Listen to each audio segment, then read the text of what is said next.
Good morning. You are listening to UpReach, a morning devotional presented by the Church Street Church of Christ in Lewisburg, Tennessee, to encourage you as you face the opportunities and challenges of today. Let's begin this day together with some inspiring thoughts from God's holy word. And the Lord spoke to Moses, saying, I have heard the complaints of the children of Israel. Speak to them, saying, At twilight you shall eat meat, and in the morning you shall be filled with bread. And you shall know that I am the Lord your God. So it was that quails came up at evening and covered the camp, and in the morning the dew lay all around the camp. And when the layer of dew lifted, there on the surface of the wilderness was a small round substance, as fine as frost on the ground. So when the children of Israel saw it, they said to one another, What is it? For they did not know what it was. And Moses said to them, This is the bread which the Lord has given you to eat. This is the thing which the Lord has commanded. Let every man gather it according to each one's need, 1 omer for each person, according to the number of persons. Let every man take for those who are in his tent. Then the children of Israel did so, and gathered, some more, some less.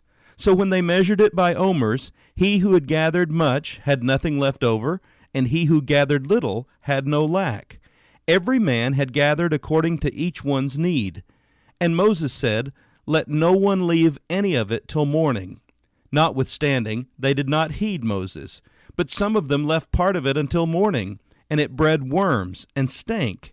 And Moses was angry with them. So they gathered it every morning, every man according to his need. And when the sun became hot, it melted.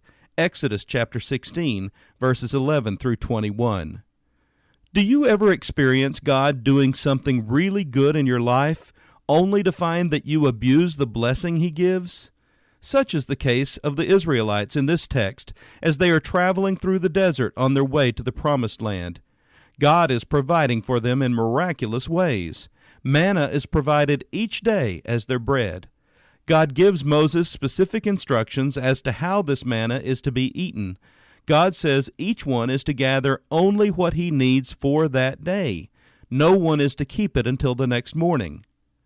Notwithstanding, they did not heed Moses, but some of them left part of it until morning, and it bred worms and stank, and Moses was angry with them.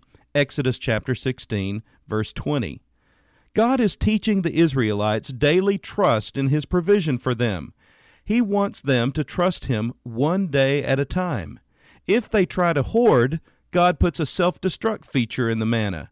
Yet God also tells them to gather 2 days' worth on the 6th day, so that they will have manna to eat on the 7th day. Interestingly, this manna does not stink or have worms. Many people today gather manna in business out of fear of not having enough. One day the Lord may decide that manna will be destroyed in order for them to learn total trust in His provision. When we operate out of fear, we can expect the Lord to lovingly discipline us in order to help us learn to trust Him. There is a danger when we seek to insure ourselves against calamity. What about you today? If your actions are born from fear, you can expect God to demonstrate His loving reproof so that you might not live in fear. This has been UpReach, a presentation of the Church Street Church of Christ in Lewisburg, Tennessee. I am Kyle Bolton, the pulpit minister at Church Street, and I would like to personally invite you to come and share times of Bible study and worship with us each week. We meet every Sunday at 9 o'clock a.m. for our morning worship, followed by our Sunday school for all ages at 10:15 a.m. Then we meet again at 6 o'clock p.m. for our evening worship. We also have a midweek meeting for devotion and Bible study on Wednesdays at 6:30 p.m. I hope to see you there. Have a blessed day. Not now, but in the coming years, it may be in the better land. We'll read the meaning of our tears, and there sometime we'll understand. Then trust in God.